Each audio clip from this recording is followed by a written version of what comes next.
Mferenti mfutata beoni labandulato beomi ya lonko kayra beonlem dondi beonlem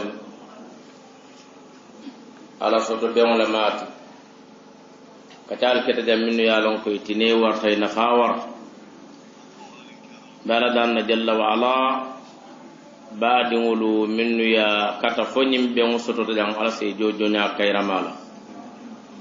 baadi ngulu minnu botanan dulalu be to kanama be jang ala kam mafala se jojo nya da fari wala ala kulli halin kumo min be fota jang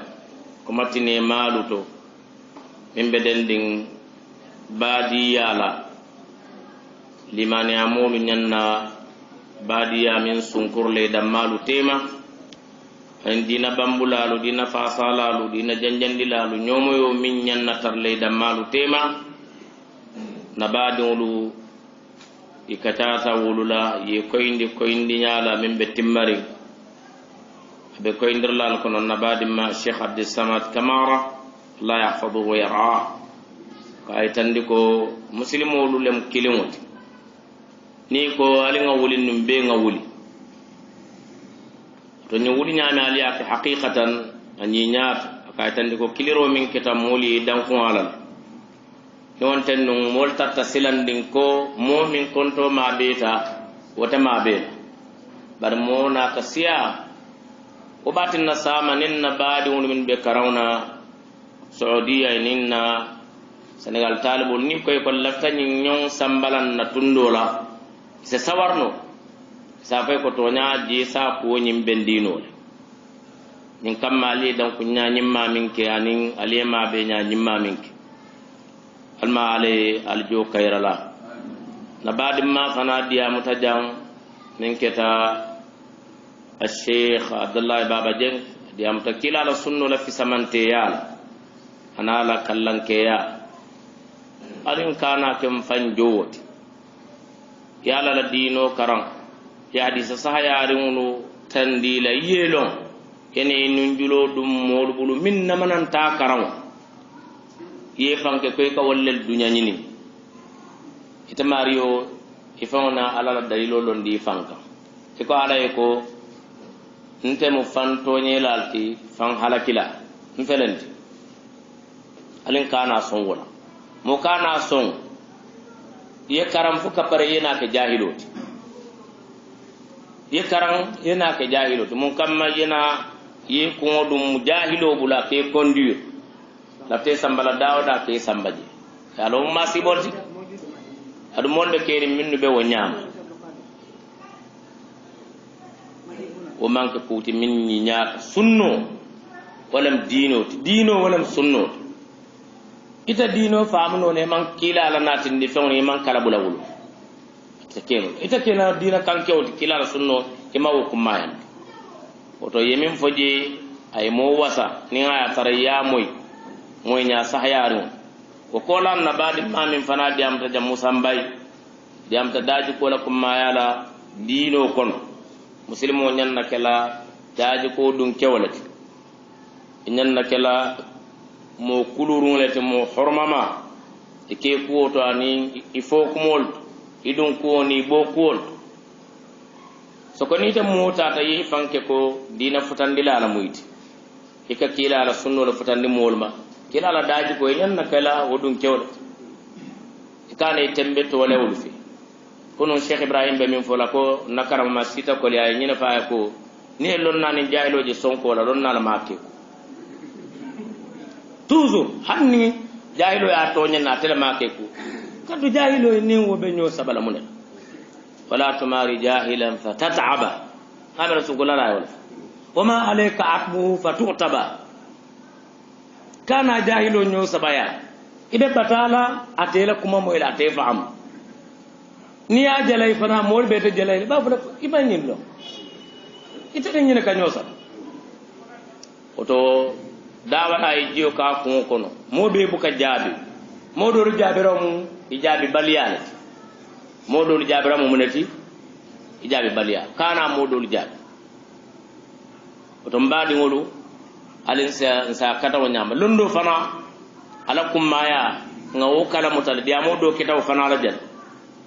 ndol be keno la dawalat nyaade la londe ko mawo ko may ke borabula ke la kurto kundu kama be jama sallallahu abe mu kila la sunnurat sallallahu alaihi wasallam bara manda wala de betla londo nyino la ko imam ahmad tartala nyami katuwala fo faw fo jande lumin ne be fa olon nyino nyin wo ma ko kono ko mayarim balati bawo dino nyin belori londo ka ala dibe dino nyi yamar folo min nata kono wala mo kamoli yamar munna karaw wala mi yamar folo awwal ma'murin bi wala mal qira'a wala kakaran dali ngang tesit karaw hanin bile nata nin ustad malang toure nyoje olum fan wala bodat ni man siro no ye siro dat harfu wannin sayda malum ni adati bi ya harfu fulata sama ya harfu nani botaji jalle betulaje muwanninna ne ye fula do bondi jalle betulaje muwan do man do ma be bannal saji sam karan koyo barka mo reen tanga ustad malan kan tanga ustad abad sama ena nan kajar ustad to bi ata man daraja alesi alikatu wodam mal ite be karan watu jumal ite karan yo londo wala mu buñaat londo wala mu kallankeyat londo wala mu kototat alinga karan be cew mo be karan mo tije min tambita karan ita to len kaaje ko kare ko sabban ko mbolo mo tije min tambita karan na te keri itlaqan o talingan tesiti karan ne mu ya marku folot karannalu alay wallil kala seedoluti subhanahu wa ta'ala ay kala seedoti ne aja ay kala seedota alati la famal lela alati la wala na ay kala seedoti karannalu de man nabiyo modu ketala hadisa kuluba do mbenga min tambalo ulama warasatul anbiya ima fa ru'asa warasatul anbiya al aghniya warasatul anbiya الكبار ورثة الأنبياء يقول العلماء ورثة الأنبياء وتعالى سون كرون أنا إنما يخشى الله من عباده العلماء أنا ناس لون تونيا ما منك وك من يعلم وتعالى أن تيسيت إنه كرون سكور دين كلام من لندو تمارن كي أتجي كمن تولا كاز ماس جنب نيامي لندو تمارن كي أتجي gamolam siyare safar moriya wallal mu ku tobori on mul fanal ta to fele kala mo do fata ndo ko min ne mo min je mo jamal bano me balde ko ci kala no me ka ko wala mo waliyoti yalo daso bi je fa daso man daraje dasa babi je ntoldo dasarin ko nyin kono sabla fa kay tesiti karawna anin ke tesiti koyndirola ke sabari koliya ko walla min be tarlawo to nyin kamma moli kana dono hanni be tabanen nyin kamma to nyaaye futa hanni be ferelo laale tay dan ko to nyaaye futa dono nyina mi tele kerekero olondo nyim buka nyini tobo kamma walla daraja nyini ko albe alo nyami e kalondo nyini alala kamma tobo kunten daraja kunten don bije woldunda ko nyin kono wali amra fo tobo nyini danna womu mantaɓe mbalolla kere kerole ni ala ɓe mantaɓe mbali asafele kon to yete ka dina karan kuwoñi kawle ka duniya ñini ndawta a tara wonte londo ka ñinin alala kamma subhanahu wa taala komin kewaya fañamin bima il ikhlasi sirran ma alaniyatin bima il ikhlasi sirran ma alaniyati iɓe sonno mo kula ikhlaso jiyolela kullonin banke o نون تفضل كلاف عليه الصلاة والسلام كما في حديث أبي هريرة أكو من طلب العلم ليماري به السفهاء أو ليباهي به العلماء أو ليصرف وجوه الناس إليه فالنار النار مومو لندو نين كما كمولو نيو سبانيو على كلام تبالو ibe fan kun feyan lebe londo kun feyan walla kalonna nyo sabanda ite mutalibol ti kama sailul kare kamia al ughluta nim masail kolawon e kada mo nyinin kawal mi yalon ko karnala mar pour ka korindi walla ka feya wala mi itala do ko kata lughazol ni na lughazil me alon ko mo jama ma wululo ga ndara kariya la bala en babon ko ngaji nin ka fo mo nabi je mi ya belo ite o kele metot kila ko séparé dimba kam dimba o talinga londo nyinin anin buñani horomo ko min kila fina min ta'allamu al-ilma wa ta'allamu lil-ilmi as-sakinata wal-waqar allondo karan ali kumfanin daji ko kamallin aliya ni wonyino sambanyola jiyo ke kungo kon kana ke sarsarot as-sarsar walam dadiya musiyaro ane dawda yebula fole saf imebula fole yaf ولمن كوت ميالون كينت على كل حال اختصار للوقت من بيت ولا منتكو كيركم جمال لي فوتا جان موت من بي كفنونا نيوما نديام كنتو كونو bari min fota mbe ngalon alen sika kila nyimmal ti katanna mulu kam ka tawhido ko mo futandima ka kila la sunno futandima sallallahu alaihi wasallam ka dino la samanteya ay tandila ke nyaatilini sariyon londo karawon kan diwonu nyaatilinde la ke kulwa nyine mo buñaati nyine mo nyaatata nkana mo nyaanyini mo kana e bondi keso kay fufule duibul mo kana bifte ko bondi balay sum kulo duibul hanu wulo dol bi ne sum kul keso bana sum baka tuje ite ka subu kulo tay ka subu mun ko tuje alo mu bala fa bala ya ala lon fakka pare yena ke ala lon balot adu ba non nin ko sama ni te futata e be nyinin kala lon fewna fe barata Allah ba fa ya futande mon nyinin karo be batukan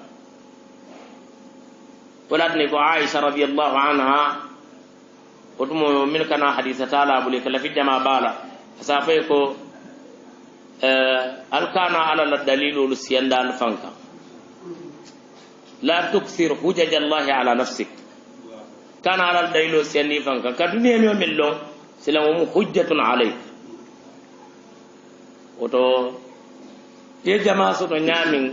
إلى responsabilité ka wara wala ñam hanin na moya to jeyla dimbaade siata ñamin responsabilité ka wara ñam yelon do soto ñama siata ele responsabilité fana warta wala ñam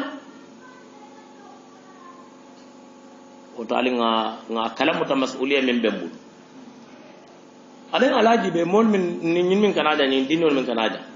ñinu ibatnan dami karam bi je katam min tolla jan to ñaaji min fon jama be no ñi be karanta na dugala cew dol man han sana wiya kilin soto no jan naman ke ustad fenke min mfanso bo jay min soto bindo Casamance be ko tew Casamance le warta Gambia ite bu ke mira kula fo gamo anin siare anin safar moria ñenan tara Senegal wonda e kebu jenda dañ kebu jenda mun ko mum min hamud ajibe Cheikh Bandi hamo min tartabul ajiba min injaz ndol momo kilin a tutetere bul sey ko nyi mere yeta ya kata ya be faala be najawo dil ni man najawo so ka ta asu ngami salam ala kiti taw bayte la kato yin taw kala be man nyaw ken yin na ko bari mol man tara wonyam ala kulli hal diamo fi la be jam fala do mol tab lal jam fata لفتك محاضرة إن سمرايس ولم كاختصار بر همو أمانك كودي جماعة صوتو همو ولمو هي النبي ولا كي جان دينو هن مجلس تيور ولا الهمو وارتم تونت أمور سيتي كارندروك إذا كي ما بري responsabilité تا إمال لفي بطالة إمال لفي مولا سرزمان تكال إني لا مسوني ديم فلاني لا ولو ani tuba prafula wodamma ay tele fita wala imam pare fana dino ni yeto kuyaji imam la moye nenji min te ka jakal arab karan dum dol la ko la wol besilandi comme ni ka sedo may koy ko Omar Fa ba jitel ne ka he ba dum fana kana lay ñow fe kan dan ne ya nabi yom wol len ne wol fi siatete karobe adu sina tare itamin ka fe man la fi yene isatra ye fa nen jamba don kula wala kankuran ku naam wala kene ku walla kunkuku walla fendo ku min ni dino man so fa do bi je se fa buuti ale man ku te woto bari dol da wala tande min be ka fenke on e dala ka duila bari mo nyaaru ka duila man feya min no ka fay ko bari no wol bende wol ka bulu fulo la di woto alinga silan landi karam mota kutute la memu jotewte hani samfara wada turbani fonko nya do do jahiliya sha'ironi ayo fara suko ko joten tun ibe jarjar la nim fonko na rafaka kamla tikiw ita malla fi koliya kula dunya mu koliya ku takolati ka su'ubatu lil takanin koliya kul yana kututeno mo nana bu ko futa foye taki kutu koliya kul law kolay na futa parsela ni min malla fi wala do o ta futa nola o to anin nga katan kana mone nendron ta dawati de alim modol bula yete ne ite kana mone kila wala fa sallallahu bari la dawa mola nendir kane fonyon dal mo kana banta bilinya to hatta tasila ila ma rasamtahu li nafsik yemin sumay fay momo la budda laka min khutta la budda laka min hadaf tas'a lil wusul ila hada al hadath kawale ka faytano kanyum fo Mauritanie benn dia mo sorona wala ko dal ba me ka fa ko lubuna rahimahullah al jakani mi kitabu safi ka fa al ihmirar ala alfiyat ibn malik lalu me bale mat samban kumbola mat ka tara karawna bari londo ni ilmu nahwa ya batandi ka fa hikaya fil mahadir so ala ta pour ka sayala wo saytoni ata te la yiro ko ta belari sino ya ta dara barata anyaye tumboja ka sele yirola na sele ta fusanto na bina futa lay jolon baro bukat na yi fonyo aka kat ko tek fana ay wo konte wono mala sinya jama fo sinya kilindo ni aseleta aka bita kan dama futa raji ako yaje ni mutum bolete asarra ala al-irtiqa wa ala ar-rukub ako fonga sele asel ta fa man sel ako dum badum fana amuru to ay alfiya sharhan kabira ta jama'ano fukana bila sula na mana nyon gaba al-ihmirar gabra al-kamoy yo walamu katot bi jiddin la bi jaddin kullu majdin fa hal majdun bi jaddin la bi jiddin bi kadri al-kaddi tuktasabu al-ma'ali فمن طلب العلا سهر الليالي تروم المجد ثم تنام ليلا لقد أطمعت نفسك بالمحال وتوفك بيلم دعوة لهم لندو تلم بان على باتو تلم بان سوتو كدوم نما القرآن فنا حجبو كرا إسنا ترى مول بندام فريم وبي إسنا ترى نافلو دمن فنتا بولجي إسنا ترى القرآن فنا حجبو تابولجي إسنا ترى أذكار الصباح والمساء فنتا بولو فنا إسا ترى أذكار المطلقة فانتعبوا فنار حتى سنة بيوم من تسمعنا ودم مانتي وبيجيل بار ودم مانتن أبيجيل نعم بار ودم مانتي yo purno wulino won be ka mode male ni ala batol ka mode male ka kututeno katabak Sheikh Sambin Taymiyyah rahimahullah aka ala batu ba ala taribo ibn al-Qayyim rahimahullah akana ne besirin ne ni suba sata ka siyano ta nyatilin tirbola ala to fin kon fotiloyti ayna arkam fulasan akolundo birayi bandi ala wala dura nyala kala ka kay ko hadihi ghadwati ñina mun na da so mo te mbagnim fin ko minate law taraktuha la kharat quwaya ni nga ñum tuje sembo le be bola yeñum ko la hawla wala quwwata illa billah abala khasa'isul kono ka keno tindi ka fu ba ka keno tindi kula ke tante min teno ala ka ke o soni andibo ita fonka jakari la injazatol bas la nite buka ke to ko lefta injazo mumkin hada ala kulli halin be diam murundila al ustad al Hussein Diallo en kamma se be on da soron duwa nyimmal be badul tentul haqiqata ila nanya nyimmal nin kumo min ka fatan intelat niyo mati janna du futalatul karam baliya ala to fin kom baliya ala batu baliya ndela folo niyo mati jannimba falatul wama ubarri'u nafsi to min kewaya ko nyami woto alingan tes ni aden ka fa lilla fita alla la kolla fitam fawna nyami alinga murum fankan ngan fanji be karaja malula murum fankan ba hallon do min kam fande bala ay jikol min soto ngam fan mulum wo jikolula wala londo nyim fan buñat wala mala barako fanat alma alayka kumo moylati ay jerdi to nyala en balwa kan ay wakilindi nyin dino bambona fa sala fasaya en tarakan ala kam badalin bidan siyata nyim bango kan bidan muru siyata ila plano siyata ala kane e nyaadum dinonna ala ka tinne ye kutunna ba ye kutumo jamala donna da sayin ko wolje siyarel dole bi jen kaaje de be wala den ka bal kurun kile no ya lo fana man tan dole bi je do wala kera mumunel ti no ma e boga fem ya la nyaawa nya bente fe tan be to be to e ka mon la to di ala nyina al imam shafi'i ko ridon nas ghayatu la tudrak